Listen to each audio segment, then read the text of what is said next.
Today we want to give you permission to say out loud what you've maybe only said in your head. I don't understand what God is doing right now. That's not weak faith, that's honest faith. And it might be exactly where transformation starts.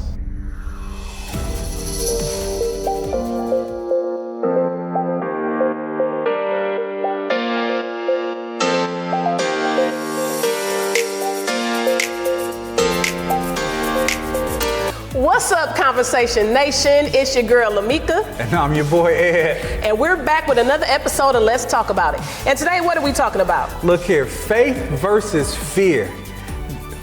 Dude, how do you trust God when life does not make sense? And I'm pretty sure that life doesn't make sense for a whole lot of us. And what I really want, and from this podcast, if you have not seen this podcast before, what we really want each one of you to be when you walk out of here is on the road to being healed, the road to being whole, and the road to being unbothered. So let's talk about what it means to how do we navigate life and trust God when life does not make sense. Wow. Okay. So LaMeka, let's go ahead and let's get this party started right. You ever been in that place where life didn't make sense? What was going on in your head when life wasn't make sense? What was some of the stories you was even telling? What was happening in your head when life wasn't making sense? Okay. Wow, you gonna ask me the question first? I'm gonna ask you. Okay. I can start if you want to. No, it's fine. So let me think. Life hasn't made sense a lot of times. Yeah. So I'm trying to see, what was going through my head. It depends on the time when life wasn't making sense.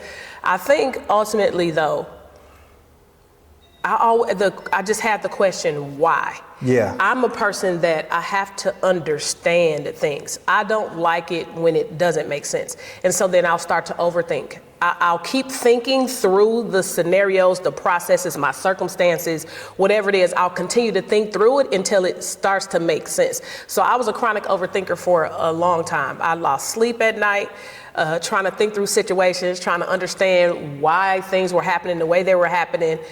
And so what was going through my head for the most part was why? Like, God, I don't understand, and why is it happening? What? And then I heard somebody say before, like, the test will be over when the lesson is done or something like that. And I used to say, okay, so what are you trying to teach me? What do I need to learn? And I like, hurry up and let me learn it so I can hurry up and get through this, or it can make sense. So yeah, that's what goes through my head. How about you? See, here's the thing, and I think you said something really, really key. The whole concept and the idea of things making sense. Because for me, I believe for all of you and for you, there's a way life should be happening. In our minds, we think the way it should be happening, right? There's a way life should be happening. There's a sequential, chronological order. There are things that if this happens, then this happens. There's a lot of if-thens that we have in our minds, and that's what we call making sense. And when things don't happen in that order, when things don't happen in that way, you ask the question that I think so many of us have asked, and that question is, why? Why, God? God, I did all the things right. Why? Oh, listen, that's the one. No, for real, when you do everything right and then the outcome is crazy, or things are still crazy, or people are still acting up, you be like, well, it don't make sense. Because like you said, when I do this should happen. So if I'm nice to you, you should be nice to me. And when you're not, it's like, why? If I do for you, you should be doing for me. Or at least willing to. Or willing to. If I'm there for you, I expect you to be there for me. If I went to this job every day and I did my best and I did great work and they still let me go in the round of layoffs, why did that happen to me? If I'm in a relationship and I thought the relationship was going great, and then the other party says, it's not working for me, And because in relationships, usually one party, it's rarely, I'll say rarely, it happens, but most of the time, one person is really into it and the other person is just not as into it. It's rarely both of y'all at the same time, like, I just don't even want to do this no more. And so the person who was really still into it and still really hoping that this would work comes back with the question, why? I did this. I'm trying to do this. What do you need me to do different? How do you need me to be different? And we ask the questions, why? And here's the thing. Because when we say it doesn't make sense, I did all of these things. All of these things were in the order, the way that it should have been. And so I have these expectations of why. I have these expectations of this is my end result based on what I've done. And so in my head, a lot of times we have this story. See, here's this thing I need you guys to understand. The mind cannot handle an incomplete story. And so in your chronological order of things that's making sense, when the story gets broken the way you've told it, in your mind, the mind can't handle an incomplete story. So when you get an incomplete story, the mind goes to the very worst possible scenario of that story. Because what it's trying to do is protect you. What the mind is trying to do is trying to hold you, protect you, and keep you. And part of the stories we start telling ourselves is the worst possible scenarios. And what happens when we tell ourselves the worst possible scenarios? It takes us down roads that I won't even say roads. It takes us down ditches. It takes us into ditches that we can't get out of. It takes us in quicksand that we can't get out of. And then we find ourselves in these seasons of depression. We find ourselves in these seasons of wondering. And we find ourselves in these seasons of wandering because life doesn't make sense. And we start saying, God, where are you? God, why can't I hear you? God, why aren't you talking to me? Because we can't hear him because all we hear is the stories that we're telling ourselves. And so we get into these spaces. And I know I feel like I'm just going on and on here. But we get into these spaces, guys, where we're going in circles. And I don't want you to go circles. What I tell you I want you to be is healed, whole, and unbothered when we leave here. I don't want you to go in these circles of why. These circles of it doesn't make sense. These circles of what could I have done differently? Because sometimes you could have done nothing differently. Yeah. Sometimes, can I tell you, it happened just exactly the way it was supposed to happen.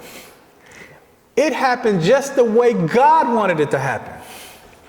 Even if it don't feel good. Right, the way it needed to happen. The way it needed to get happen. You on the right path. Because see, sometimes it doesn't make sense, but it's not supposed to. So that relationship that was perfect and all of a sudden that person just walks away and it's like, nah, I changed my mind, I don't want it. Mm-hmm. It's like, okay, they had to leave because God knew that you weren't going to. And that wasn't the person that God had for you. It wasn't the place or whatever it might be. And so that job that you were laid off from, it's like, okay, you had to be laid off because if God told you to quit, you wouldn't have.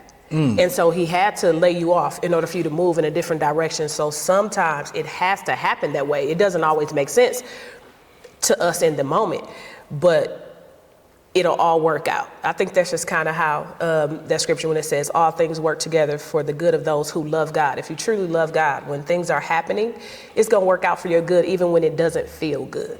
And a lot of times when it doesn't work out and it doesn't feel good, one of the things we start to do is blame God instead of seeking God. One of the things we start to do is accuse God instead of seeking God. And the other thing we start to do is start to drift away from God. Yeah, and so you know what? And as you were talking about what we were thinking, you know, when situations in life don't make sense and the whys, and you were saying that, you know, we can spiral and everything. I think that that's the most common thing that happens, but I also think that there are other times, and I don't want to jump off of what you were just saying, but that's all right. It just jump off the bridge. No. But I was thinking about it while you were talking in it. So it's definitely times where I'm asking God why, but then there's also moments in that when I'm saying, okay, why did this happen? I don't understand it, but you know what, God, I trust you. And so somebody out there might be having that question, why, but you're still trusting God. And that's the place where we ultimately want to get people to be. So life may not make sense and you may have that why, but you're still going to trust God in the middle of that. Yeah, we have to get to this place where when life doesn't make sense, when people don't make sense, when the things that are going on around us don't make sense, how do we continue to move forward? How do we continue to trust God? Because the part of the problem and part of the issue we have with trusting God is a lot of times when we go to, say, churches, or when we go to people who try to encourage us, we get the rosy part. we get the God's finna, God's about to, God's gonna. Just hold on. We get the parts that gives us the hope, but we don't necessarily give us the part that gives us the stability and the foundation on how do we keep the hope even through the tough times. Because the word says we're going to have tribulation.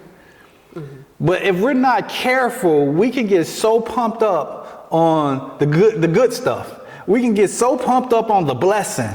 We can get so pumped up on everything's going to happen great for me, that when challenges come in our life, we don't know how to handle it. Yeah. When challenges come in our life, we think God left us. If you look at Jesus's life, understand that challenges came in his life all the time. All the time. Not just when he died, he went into towns that didn't accept him. He went home, he said he couldn't do many works here because they didn't believe. Ain't that Joseph's kid? Ain't that the little carpenter boy? Who you think he is? So there were challenges that he had even before he got to the cross. And I want to encourage you and get you guys to understand that challenges happen.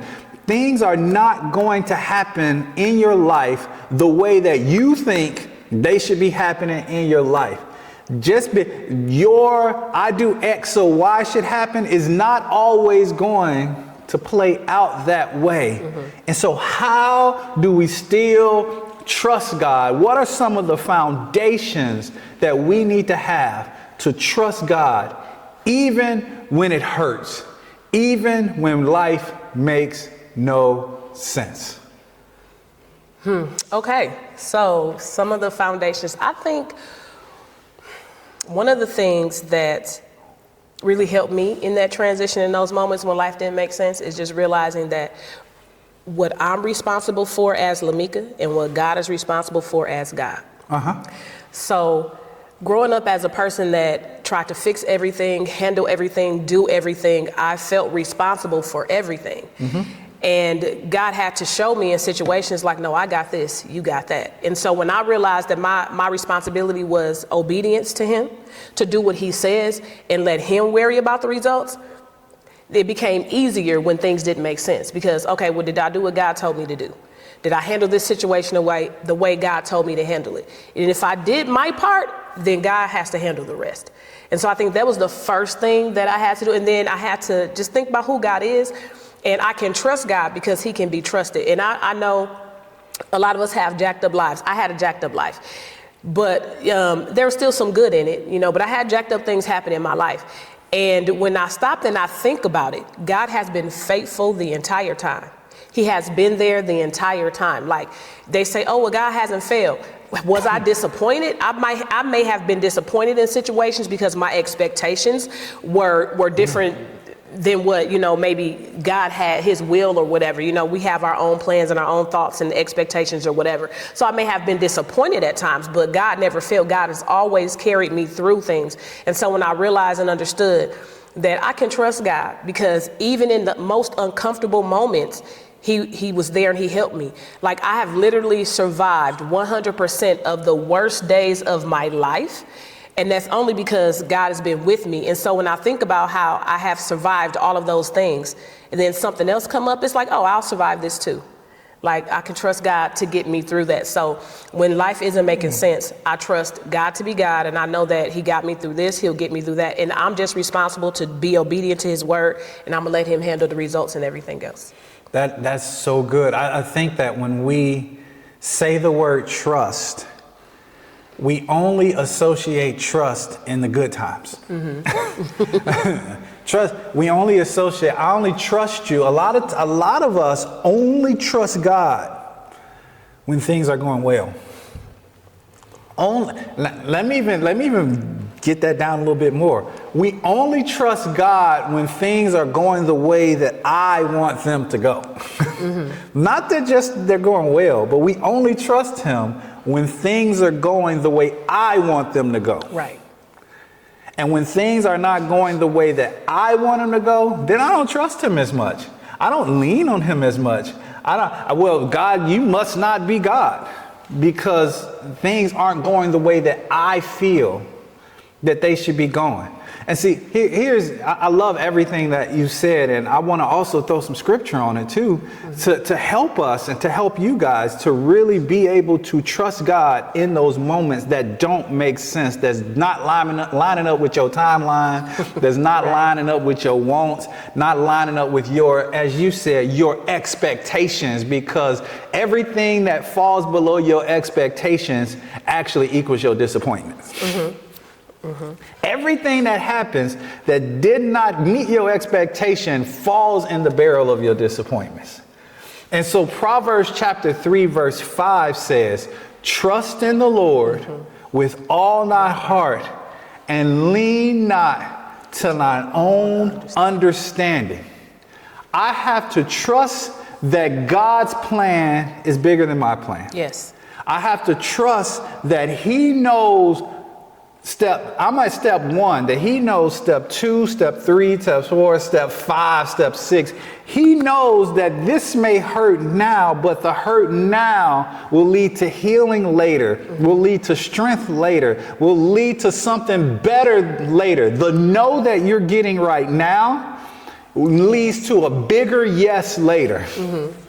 The broken relationship that you're in right now, that you thought that was just going to be for your forever, ever, will lead to your real forever, ever later. The person that walked away from you now was the person that was really going to hurt you. And God let them walk away now. Walk out of your life, whether it's a romantic relationship, whether it's a business relationship, whether it's somebody in your family relationship, those people that he let walk away that you didn't want to see that happen to right now, you got to understand he knows way down the line. I always like to say God's the great architect, and he can see the stuff that you can't see. And so trust in the Lord with all thy heart. Trust him when things are going the way you want them to go, but you got to trust him when things aren't going the way you want them to go. Right. And that's when we stop trusting, is when things don't make sense, when things don't meet my timeline, when things don't meet my expectation. And then it says, and lean not to your own understanding. Let's be honest. Everybody got to lean. We got to lean. We lean back, lean to the side. we all got to lean to us. We all have a bent to us. And he says, trust my plan, trust the way things are going before you lean to what your understanding, the way because see, your understanding is made up of your expectations. And here's what your expectations are made up of. There's a way that you see it. It should go. There's a how, there's a what you want to happen, and then there's a timeline. that you've been, that's all your understanding. Your understanding is limited. It's limited because we're limited. We're not all knowing, all seeing. That's God. And so that's why we need to lean to his understanding, because he sees the things that we don't.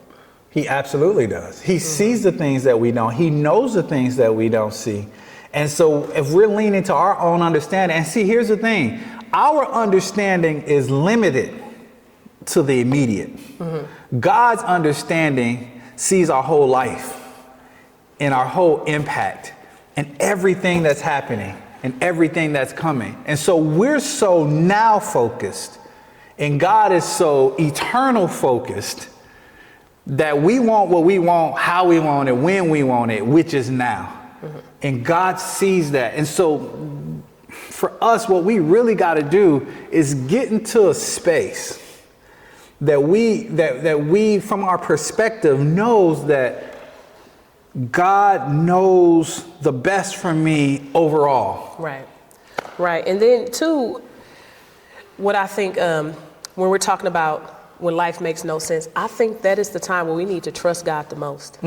Because we don't know when it's not making sense to us, but he knows. So I think that's when we need to lean on his understanding and not our own. So that scripture is so important. And I think we need to really, really dig in those moments where, okay, God, it don't make no sense right now, so I'm gonna trust you with it. I need you to lead me. I need you to guide me. I need you to tell me which way to go. I need you to tell me what to do, because I don't know and it's not making sense. But knowing that he knows everything, he can lead us through those moments. Right. And have you ever had, and as you look back on those moments where you were asking yourself, where are you at, God? Why are you silent? Why can't I hear you? What's going on? Have you ever come out on the other side and said, man, I'm glad that this happened, or I'm glad that this didn't happen? Have you ever come out on the other side of it and said, you know what, man, okay, it hurt in the moment, but now I'm better for it? Well, I mean, you know, hindsight is 20/20. Right. When you look back, you be like, oh, it all makes sense now, or I'm glad, or this happened because of this and all that. So I've definitely had those moments. I can't really say that I've had a lot of moments where I felt God was silent. I can't really say that I had a lot. Well, God, he's not talking. He's not. Because even in moments where his voice may not have been the clearest, I always saw his hand at work. I always saw him moving. I saw things, oh, okay, God, I see you right there. I say, see God in everything, because I literally have learned to see him in every situation, whether it's I'm being held up in traffic and I'm getting frustrated because I want to get around this truck and I can't. And then I go 5 miles down, and it's an accident. And it's like, oh, well, was you trying to protect me from something? I literally can see God in every situation. So in those moments and then there's also been times where, okay, like, well, God, I need some direction.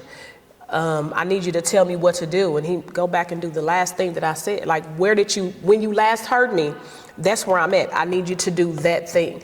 So I haven't had a lot of moments to where I didn't hear him, so to speak. But I've definitely had a lot of moments where I look back on my life and be like, I see what you did there, God. I think for me, I have had those moments where I've asked God, where are you? God, I need to hear from you. But I can say with a tremendous amount of confidence that I was listening to everything else but God. I was listening to my feelings. I was listening to my hurts and my pains and what I wanted to happen.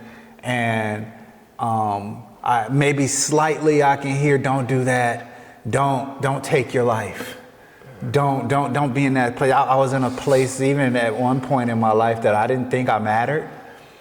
That I didn't think whether I lived or not, who cared. Maybe my mom might miss me for a little bit, or maybe some people might miss me long time ago.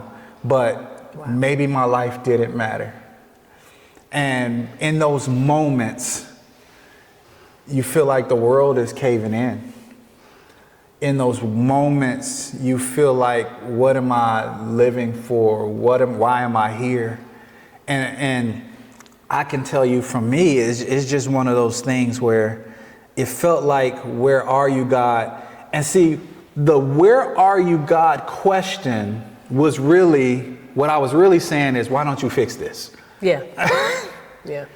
If I look back on it now, I was really saying there was something that I wanted. There was a relationship that I wanted. There was some things that I wanted in my life that God, why don't you fix this? Why don't you make this work?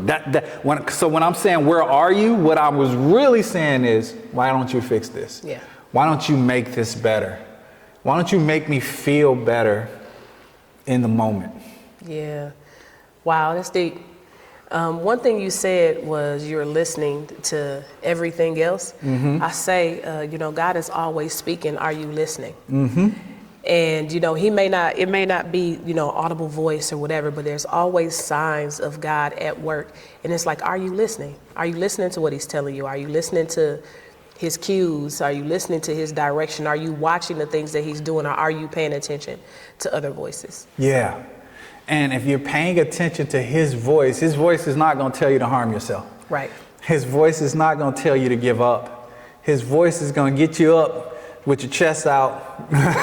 His voice is going to get you up and ready to move forward, ready to conquer the day, knowing that you have value, knowing that you have worth, knowing that there is somebody in this world who needs you to be who you're called to be so that they can be who God has called them to be. Yes, yes. And so when we start listening and start wondering where God is, and stop wondering, well, why don't you just fix this?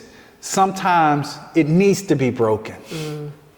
Sometimes the relationship that you're trying to hold on to, the relationship that you're clawing for, needed to be broken. I'll tell you, there was a relationship that I was in that someone I loved deeply, but it needed to be broken. A great person, have nothing bad to say about the person. Mm-hmm. They're a great person. But without that relationship breaking, I wouldn't be sitting here doing this today. Right. Yeah. I wouldn't be Pastor Ed of Revive today. I wouldn't be sitting here with my executive pastor doing a podcast, hoping to help you become healed, whole, and unbothered, talking about it today. But that relationship had to be broken in order for me to be what God called me to be, and to meet my wife, who I've been with for the 24 years now. Mm-hmm. And so that's all of that. So God saw the bigger picture, even though in the moment, that's not what I wanted. Right. Yeah. Even in the moment, it didn't feel good, but ultimately, it was for my good. Yeah. So what I really want to do is we kind of, what we say, land this plane. As we start to land this plane, what I really want to encourage you is trust in the Lord with all your heart, even when your timeline isn't being met, even when you're understanding, even when it's not making sense to you. Trust in the Lord with all your heart. Know that there's a bigger plan and a bigger purpose and a bigger meaning to whatever you're going through right now. Mm-hmm. Knowing that sometimes relationships are broken, employment sometimes broken, connections are sometimes broken, but God knows and God saw that those connections weren't going to get you to the level that he was trying to get you to. And when we can start to see with a bigger perspective and not just a right now perspective, I'm just here to tell you that you'll start to hear God a little bit more clearly. Because when we start listening to the voices of the right now, it's hard to hear the voice of the bigger perspective. Right. Do you have anything you want to add to that? The final thing, we're talking about faith over fear. Mm-hmm. Trust in God when life makes no sense. And just if it's not making sense, don't get afraid. Don't let fear settle in, because fear have us moving out of character. Fear have us doing things out of God's will. So don't let fear settle in. Just trust God, because he knows what you don't know. And the fear is because of the unknown. The fear is because of the uncertainty.